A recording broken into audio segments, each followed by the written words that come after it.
En cuanto a la patología del calcio y de la paratiroides, ¿qué hormona incrementa los niveles de calcio en la sangre y mediante qué mecanismos? ¿Qué hormona aumenta los niveles de calcio en la sangre, chicos? ¿Qué hormona es la responsable de controlar los niveles de calcio en la sangre? ¿Cuál es la principal hormona? ¿Se acuerdan ustedes?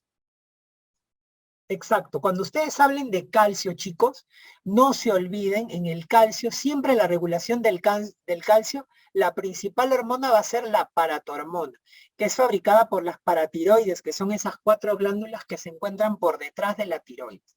Acuérdense que los mecanismos por los cuales la paratormona va a incrementar los niveles de calcio en la sangre, ¿cuáles van a ser?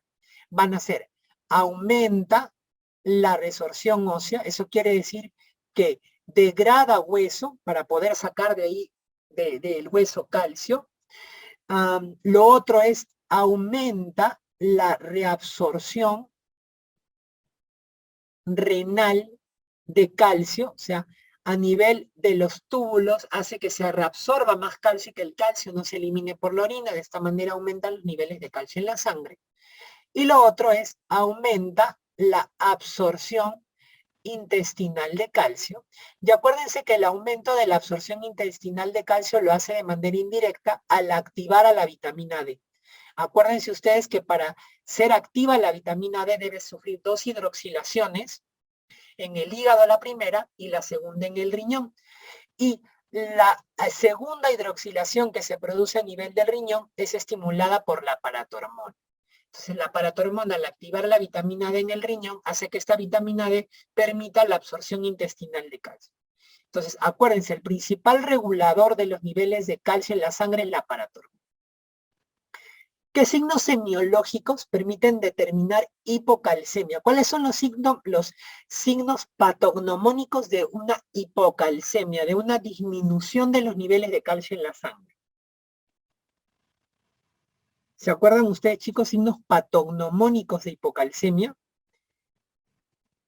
Básicamente los signos patognomónicos de hipocalcemia van a ser 2. Van a ser el Chebostec por un lado y por el otro el Trousseau. Acuérdense que en el caso del Chebostec, el Chebostec viene C de cara, el paciente le hacen una percusión a nivel de la articulación temporomandibular y vemos una contracción de los músculos de la hemicara que hemos evaluado.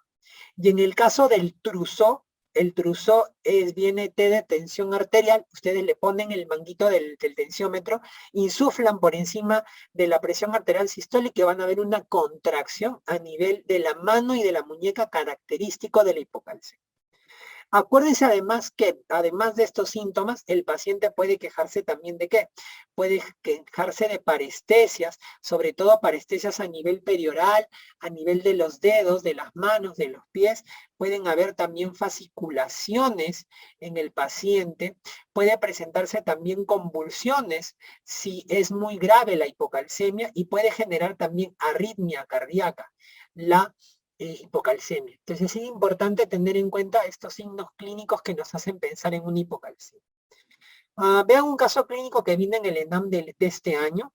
Mujer de 48 años que ha sido operada de una tiroidectomía, que 24 horas después de haber sido operada presenta calambres musculares, dificultad para respirar, convulsión y arritmia.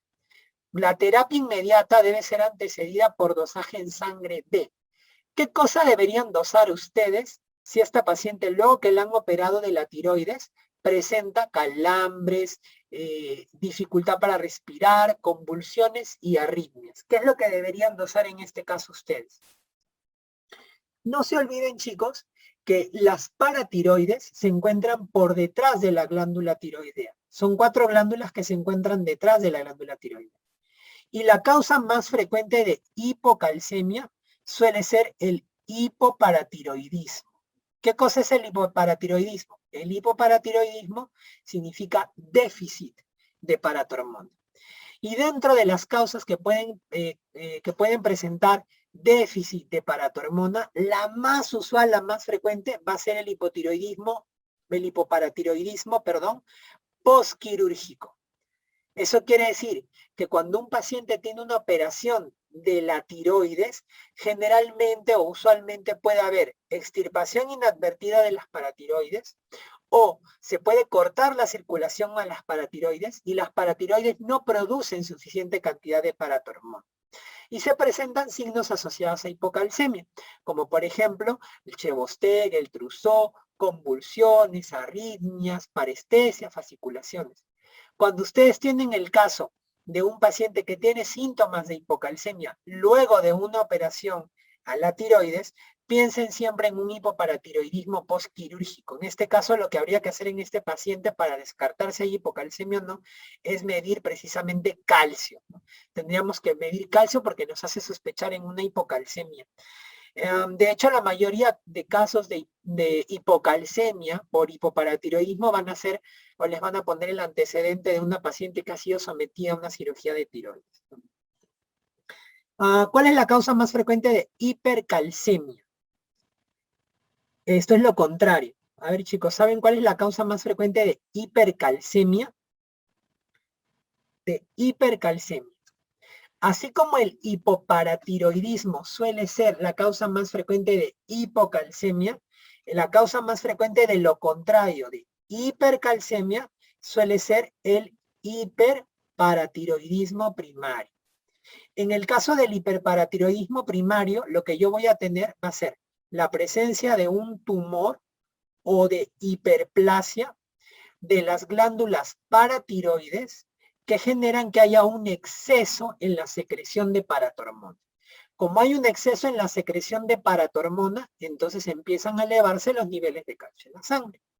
Ahora, ¿qué hallazgos laboratoriales van a ser característicos del hiperparatiroidismo primario? Los hallazgos laboratoriales que me van a confirmar un hiperparatiroidismo primario van a ser, primero, obviamente, la presencia de hipercalcemia. Lo segundo, voy a encontrar hipofosfatemia, ¿ya? La paratormona no solamente aumenta los niveles de calcio en la sangre, sino que la paratormona también, a nivel del riñón, hace que se excrete, que se elimine más fósforo. Y eso hace que en un paciente que tiene exceso de paratormona, disminuyan los niveles de fósforo en la sangre. Entonces hay hipercalcemia asociado a hipofosfatemia. Y además de eso, en estos pacientes vamos a encontrar hipercalciuria. ¿Por qué? A pesar que la paratormona reabsorbe calcio a nivel de riñón, estos pacientes con hiperparatiroidismo primario, es tanto el nivel de calcio que hay en la sangre, que de todas maneras se elimina calcio por la orina, causando hipercalciuria, ¿no? Y finalmente vamos a encontrar obviamente el dosaje de paratormona o la PTH elevada.